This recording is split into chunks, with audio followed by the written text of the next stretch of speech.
je propose que nous parlions aujourd'hui de la transition écologique, qui est un sujet très important pour notre avenir collectif, à l'échelon de notre ville, de notre pays également.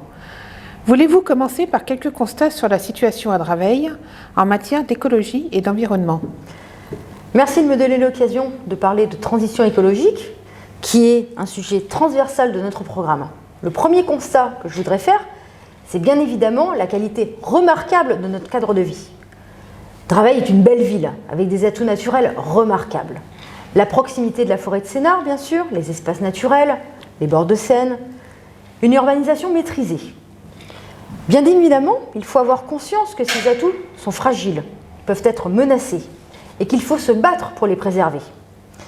Il y a eu des dérives dans l'histoire récente de Draveil, au cours des 2 dernières décennies, en rapport souvent avec l'absence de réponse à des problèmes internes de la ville, où on attendait une réponse active, adaptée, mais parfois aussi, tout simplement, par l'absence de réponse aux problèmes extérieurs de la ville, et dont nous sommes aujourd'hui les victimes. Si je puis employer ce terme, bien sûr, même s'il peut paraître un peu fort. Ce qui nous a manqué, c'est tout simplement une absence de vision de la municipalité. Que voulons-nous faire de Draveil ? Que voulons-nous faire de notre ville ? La ville a prioritairement donné l'image, depuis des décennies, d'une gestion prudente, d'une gestion des deniers publics. Ce qui a abouti finalement à un choix délibéré d'un statu quo. Cette prudence dans les affaires municipales, alors qu'en fait, c'est finalement l'absence de travail de fond, l'absence de vision, je le répète, qui a été la constante de la vie municipale. Les réactions, les retards, l'absence de réponse, ou alors tout simplement de polémique en polémique, ont contribué à faire un statu quo que je citais précédemment. Alors qu'il nous faut une stratégie structurée, je le redis, une vision, et se donner les moyens de cette vision par une stratégie. Qu'est-ce qui abîme aujourd'hui certains quartiers de Draveil, sinon les séquelles de l'inaction passée ? Les critères de la transition écologique sont un outil tout à fait intéressant pour analyser et préparer le futur de notre ville. Alors, utilisons-les pour pouvoir préparer ce futur, analyser le présent pour pouvoir mieux préparer le futur.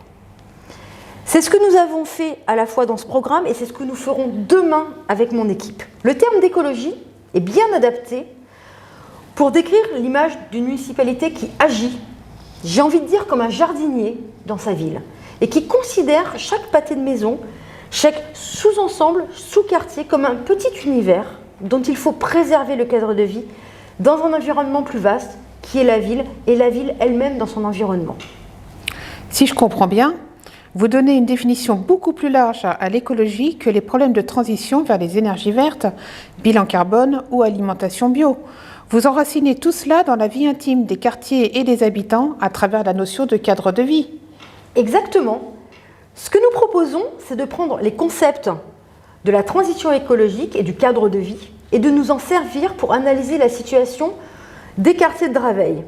Et cette grille d'analyse doit servir de moteur pour développer des projets et donc contribuer au développement équilibré de notre ville. Quand je parle d'équilibre, prenons par exemple l'urbanisation. C'est un véritable défi. Pour Draveil, comme pour les autres villes de ce qu'on appelle la Grande Couronne. Et donc aujourd'hui, quel est le paysage urbain dans lequel nous évoluons ? Quel est le paysage urbain de notre lieu de vie ? Comment nous nous déplaçons ? À quelle distance sont les commodités, les commerces ? Comment effectuons-nous nos trajets, travail, commerce ? Tout cela dépend de l'urbanisation passée et comment nous allons l'organiser dans l'avenir. Et cela détermine directement notre cadre de vie et donc notre bien-vivre.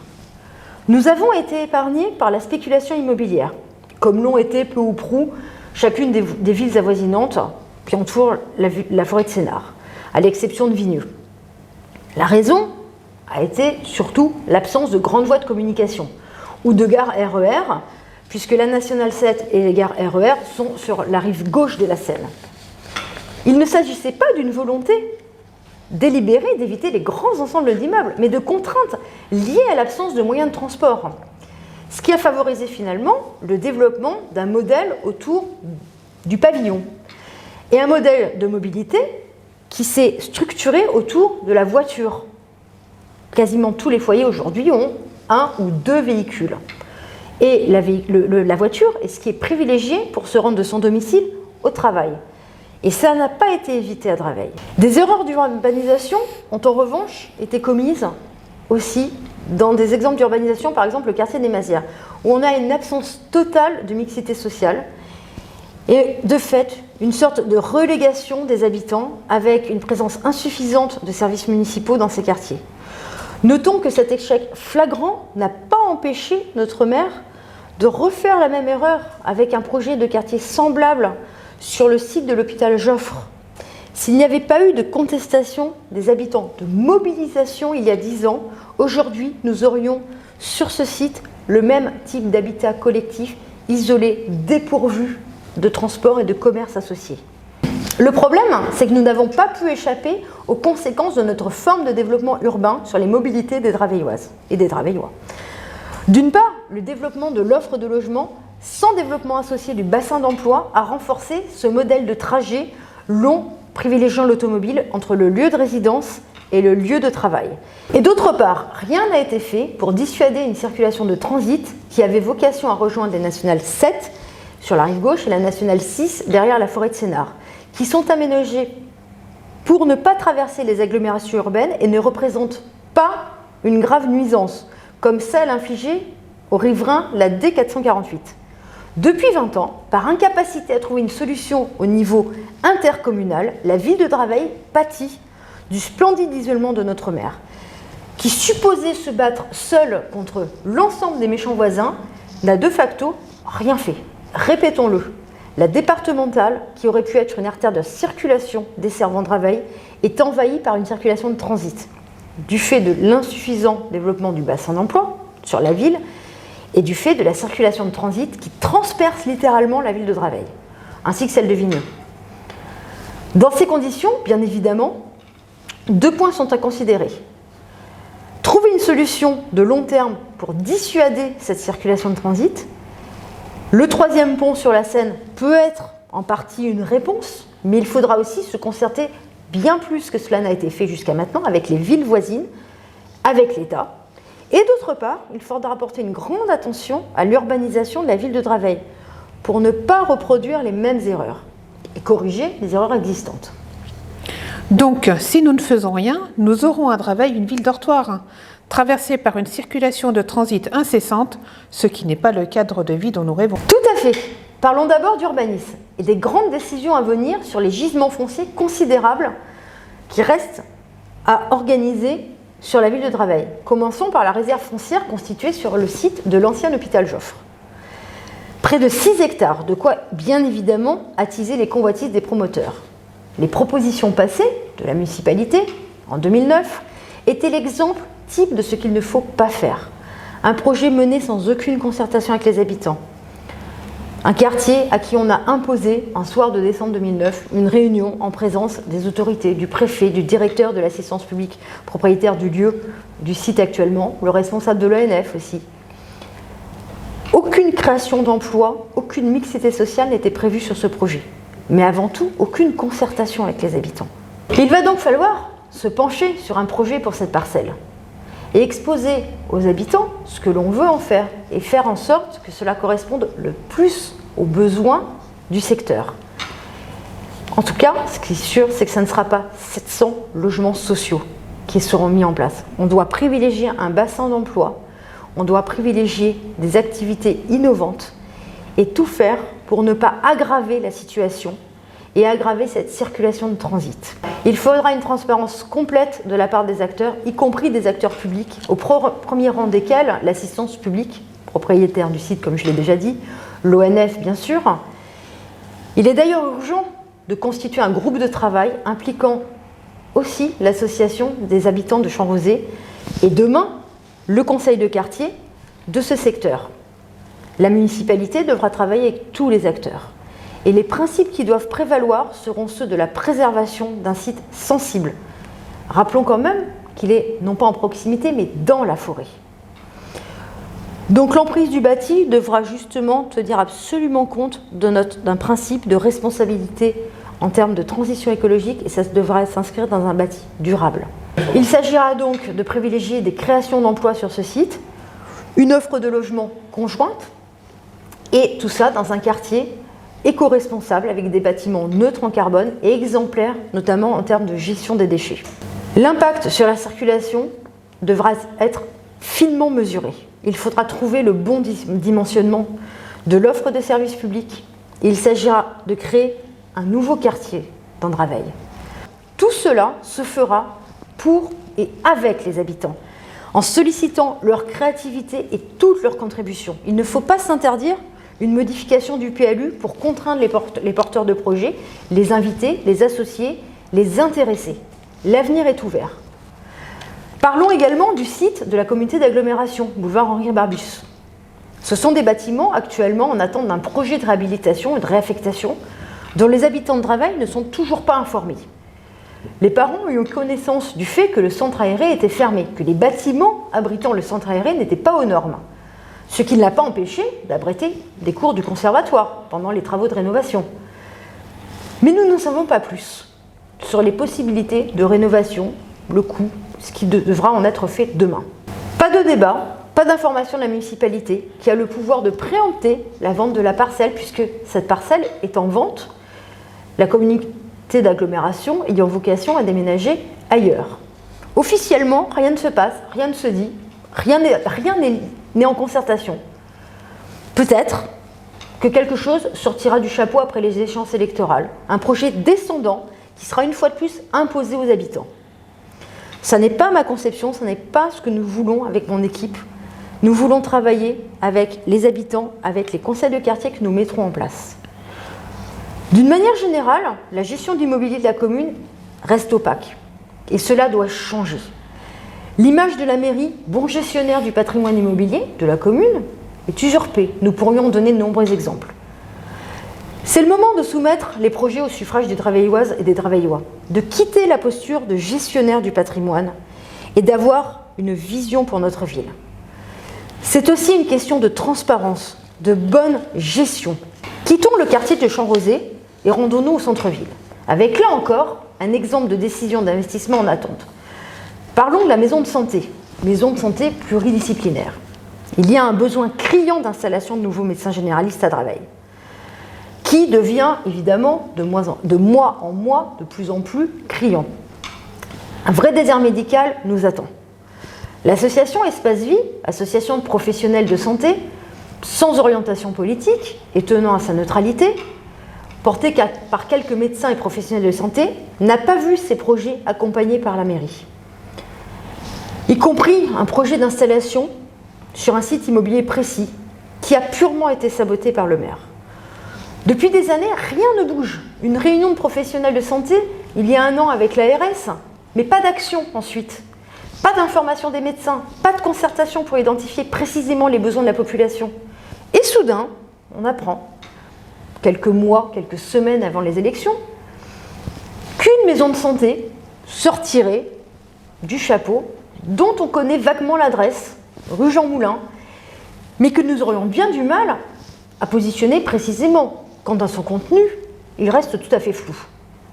Des rumeurs nous disent qu'il y aurait déjà le recrutement d'une secrétaire ou d'une hôtesse d'accueil, mais ce ne sont que des rumeurs. Peut-être, pourtant nous sommes une semaine à peine des échéances électorales, allons-nous voir sortir un projet. Mais y aurait-il d'ores et déjà des fonds de la ville qui auraient été fléchés vers un investissement conséquent dans un bâtiment de taille importante? Avez-vous des informations précises quant à cette maison de santé? Est-elle autre chose qu'une opération de communication? Nous attendons de pied ferme des informations qui vont certainement nous parvenir in extremis et nous pourrons alors nous positionner sur ce projet. Prend-il en considération les besoins en termes de santé, de handicap, d'accompagnement dont la ville de Draveil a besoin et qui mérite beaucoup mieux qu'une opération précipitée et un pseudo-projet venant de nulle part? Pendant que nous parlons d'urbanisme et de cadre de vie, quelle est votre vision pour le centre-ville, toujours dans cette perspective de la transition écologique? C'est exactement ce que nous devons avoir en tête pour le centre-ville. C'est un modèle de lieu de vie C'est un modèle qui doit contribuer au bien vivre ensemble. Nous devons pouvoir y flâner, faire nos courses, bien sûr, chez les commerçants, pouvoir y passer du temps, à la fois de loisirs et répondre aux besoins. Nous devons pour cela retravailler les modalités de transport automobile, d'un côté, avec un parking bien dimensionné à proximité, mais aussi et surtout repenser le plan de circulation menant au centre-ville, avoir un plan de circulation d'ensemble, notamment pour les mobilités douces, sous forme de pistes cyclables convergentes des quartiers vers le centre-ville, sous forme de coulées vertes qui confluent vers le centre-ville des différents quartiers. C'est un projet à long terme, mais ça aussi rejoint notre vision de la ville dans son ensemble. Le centre-ville doit redevenir un cœur de ville battant et actif, vers lequel on a envie de rester et de se l'approprier. Aujourd'hui, le projet est totalement sous-dimensionné. Il est insuffisamment développé. Aujourd'hui, c'est quoi? C'est un simple bout de rue ouvert à la circulation, bordé par des commerces, qui nous est proposé, place du marché. Il faut absolument le compléter par une offre de commerce. Une brasserie, bien évidemment, un bâtiment communal, tout ce qui pourra permettre d'inviter le Draveillois et même d'autres habitants de venir s'y rendre et y vivre, passer du temps, une zone piétonne à déterminer, un aménagement de rue qui soit de nature à donner envie d'y rester, d'y vivre. Nous atteindrons ainsi une taille critique en ce qui concerne l'offre commerciale, avec une plus grande diversité de commerces et d'offres, de prestations. Les commerçants tireraient bénéfice en augmentant leur offre de chalandise et n'auraient pas à craindre une piétonisation. Au contraire, c'est un effet d'entraînement que nous voulons inviter à faire avec cette piétonisation. Là encore, il ne s'agit pas pour nous d'imposer un modèle, mais de prendre un point de départ pour associer commerçants, habitants et porter des contributions diverses et co-construire un projet. Si nous continuons maintenant notre visite des quartiers de Draveil, on voit une très grande diversité de types de quartiers et de problématiques de vie dans ces quartiers. Citons-les. Mainville, les Mousseaux, la Plaine des Sables et les Acacias, l'Orée de Sénart, le lotissement du Château de la Folie, les Bergeries, l'hôpital du Putrin, qui est à lui seul une petite ville dans la ville, la cité Brossolette, le domaine du Château de Villiers, l'Orme des Mazières, la cité d'Anton, le quartier des Cheminots dans Champ-Rosay, la Villa, Paris-Jardin, sans oublier les lieux-dits, les Monesses, le port Saint-Victor, le port aux Dames. On peut les identifier en quartiers pavillonnaires, comme la Villa, Paris-Jardin, la Plaine des Sables ou Belvédère, et quartiers où dominent les logements collectifs, les Bergeries, l'Orme des Mazières et Danton. Peut-être peut-on également distinguer les zones de nature préservée, les bords de Seine. On aurait tendance, devant une telle diversité d'habitants, de situations, de types de logements, de cadres de vie, à ne retenir que leur plus petit dénominateur commun, à savoir les services de base apportés par la ville. Les mêmes pour tout le monde, mais ce serait une erreur. Le défi, c'est d'apporter des réponses spécifiques à des besoins spécifiques et en même temps permettre à tous de bénéficier des grands équipements et de services transversaux sur la base d'une égalité d'accès. On peut prendre l'exemple des circuits courts et de l'économie circulaire. Fixons-nous un objectif qui n'est remis en cause par personne dans son fondement, mais que personne à la ville de Draveil n'a inscrit comme priorité. Faire en sorte que tous nos enfants mangent 50% de bio dans les écoles de la ville dans les 5 ans. C'est un objectif tout à fait atteignable et hautement souhaitable. S'il y a bien un sujet qui peut faire consensus dans tous les quartiers de Draveil, c'est celui-là. Pouvons-nous, par ailleurs, favoriser la production locale, le développement de l'agriculture urbaine? C'est un projet phare de la mandature à venir. Cette agriculture urbaine, dont nous parlons beaucoup, doit prioritairement desservir les écoles et les collèges de la ville, puis le public local. Pouvons-nous développer la culture de l'économie circulaire, développer les unités de production urbaine, jardins partagés, faire émerger de nouveaux réseaux de citoyens engagés sur tout le territoire de la commune? Nous nous y engageons vivement. Faire preuve de pédagogie dans les écoles, sur les bonnes façons de manger, sur les bonnes façons de préserver l'environnement, c'est aussi un objectif de la municipalité. Nous devons le faire. La question qui vient immanquablement quand on écoute les projets de transition écologique, c'est la question des possibilités budgétaires et des arbitrages entre tous ces sujets. On ne peut certes que partager le constat de l'inaction du maire actuel en matière de transition écologique, comme en bien d'autres matières, mais n'allons-nous pas passer de l'inaction coupable à trop plein de projets? Absolument pas. Ce n'est pas une question qui doit nous freiner. C'est le point clé d'un mode de gouvernance que nous proposons au Draveillot dans notre programme. Quelle ville voulons-nous? Le problème est d'abord de mettre l'objectif et après de déterminer les moyens. Mais sans objectif, des moyens ne servent à rien. Ce sera notre responsabilité de gestionnaire du budget de la ville de dégager des marges de manœuvre, de traquer toute dépense qui ne serait pas justifiée pour service rendu aux habitants et de réallouer les ressources pour les projets et les investissements verts. N'oublions pas non plus que les projets ne nécessitent pas nécessairement des moyens publics pour leur mise en place, mais une impulsion, un encadrement par la collectivité publique, pour ce qui est d'aller chercher des porteurs de projets, et tout ça au service des habitants. Comptez sur moi également pour ne pas rester dans l'isolement que nous avons connu jusqu'à maintenant, et pour aller chercher toutes les ressources nécessaires. Quand on parle de ressources, elles ne sont pas que financières, ce sont des moyens d'action auprès des autres collectivités territoriales et aussi au sein de l'État, pour aller flécher vers les habitants de Draveil des moyens pour pouvoir développer ces investissements verts. Emmanuel, merci pour cette belle profession de foi pour la transition écologique dans notre belle ville de Draveil. À plus tard sur notre chaîne YouTube Réinventons Draveil 2020. Merci beaucoup.